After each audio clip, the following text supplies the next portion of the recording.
Good morning, everybody. Happy Wednesday.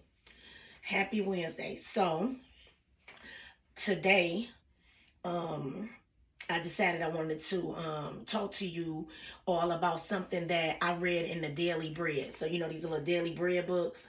I read something from them. I try to read something from them every day. And it's usually every day during the week while I'm at work. So one day, I think earlier this week, I read this one, and it's kind of piggybacking off of yesterday, coincidentally, because remember I told y'all I'd be like studying it so I can see how I can correlate this stuff to bring you all the best thing. You know what I'm saying? So anyway, this one was called Remember the Creator. So it says, I recently read a novel about a woman who refuses to acknowledge she has terminal cancer. When this when Nicola's exasperated friends forced her to face the truth, the reason for her avoidance emerges. So her friends was trying to force this lady to face the truth about the fact that she had cancer. And she kept on avoiding. I guess she was walking around acting like she didn't have cancer, wasn't getting treatment and doing the things that she needed to do. So her friends is like, no, you have to face the fact that you have cancer. And what this lady ended up saying is, I wasted my life. Okay, that's how she felt. She said, through born talents, let me back up, though born with talents and wealth, she said, I made nothing of my life. So she had talents. God gave her talents. God gave her money. She didn't even just have talents. She had money and talents. And she said that she was sloppy with her life.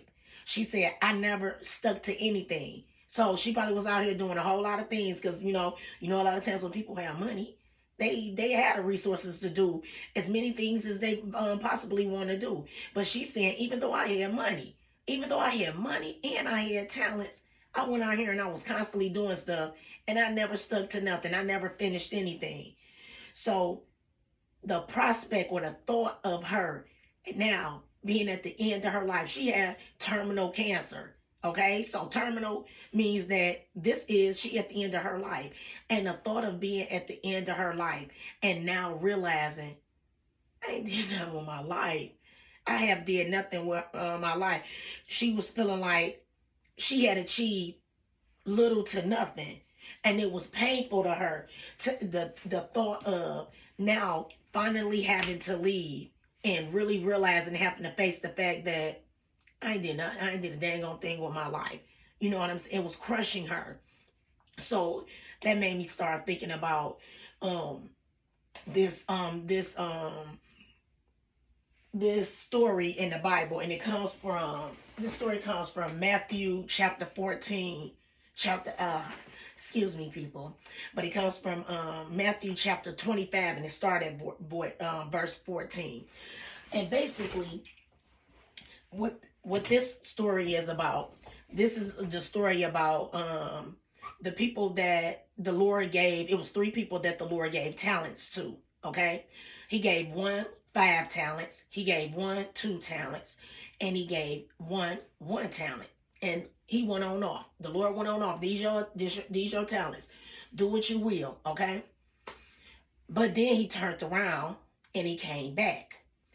And when He came back, the one with the 5 talents had took those 5 talents and went out there and invested them or whatever, traded them, you know what I'm saying, for other stuff, and ended up with 5 more talents. So this person with the 5 talents now have 10 when the Lord come back. The one with the 2 did the same thing. He had 4 when the Lord came back. But the one with the 1 talent took the 1 talent that he had and buried it down in the ground. Okay, like, okay, I can't take no chance. I ain't gonna risk this. I can't risk it. Put it down in the ground. So when the Lord came back, the one with the 5 said, here you go, Lord. I took your 5 talents. Basically, I took that stuff. I flipped it. I went over to so-and-so, whatever. Man, I was like, hey, I got 10 now. Here you go. The Lord was pleased. He said, good, thank you. He was like, you have been a good and faithful servant. He was like, you was faithful over a few things, so now I'm going to make you ruler over many. Because he was pleased that, oh, okay, You took this, you took what I gave you and you worked that. Did the same thing with the one with the 2 talents. Let them know you were faithful over a few things. Now I'm gonna make you ruler over many. Well, when he went to the one with 1 talent, the one with 1 talent gonna tell him, well, here you go, Lord. Here go your 1 talent that you have. Cause I already know that you basically a strict guy. You hard with everything or whatever. And basically, I ain't even feel like going through all of that. If just in case if I'd have went out and did the same thing that they did and tried to flip this 1 talent and then I wouldn't even been able to give you this one back. Basically, he didn't want to hear the Lord mouth. I don't even want to hear your mouth. Okay, here go your 1 talent back. Here it is. So then at least you don't act like that. I don't even at least have the one that you gave me. And the Lord looking at him like, is that what I asked you to do? Is that what I asked you to do? So no, I'm not pleased with that. I'm not pleased with it. And he sent them out into the darkness. No, you're not getting nothing. I'm not giving you anything because you didn't even have the sense to take the 1 talent that I gave you and work that. Do something with that. And it made me, I'm just breaking it down right now in layman's terms, but it made me think about my own life. It made me think about my own life. I don't want to get to the end of my life and feel like I have not done all that I can with what God gave me.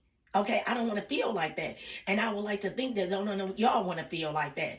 Whatever it is that God done blessed us with, whatever situations that he have taken us through, if he have taken you through something, and then now here you are on the other side of it, that means you made it. You made it.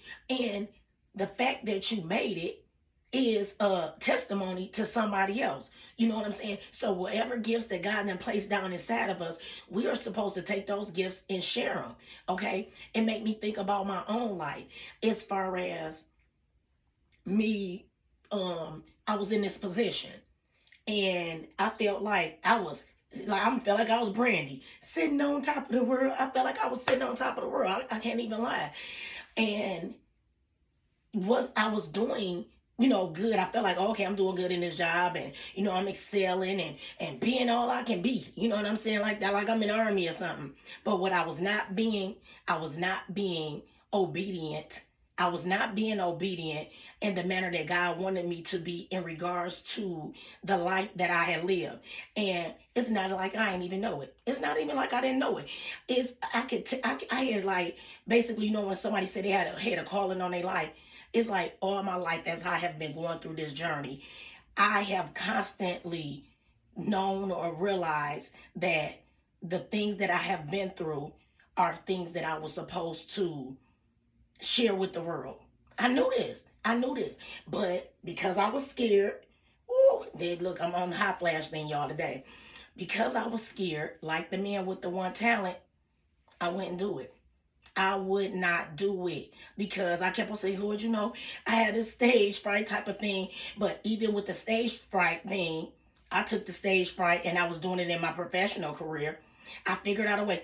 Come on, Keita. Come on. I used to call it go get my robot on. Come on, Keita. Go get your robot on and this and that. I was able to go get my robot on to make that money. Okay, out here in this job.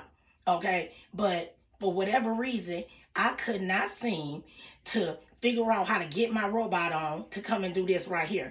So I went some years of my life, literally not doing what God placed on the inside of me, okay, to do.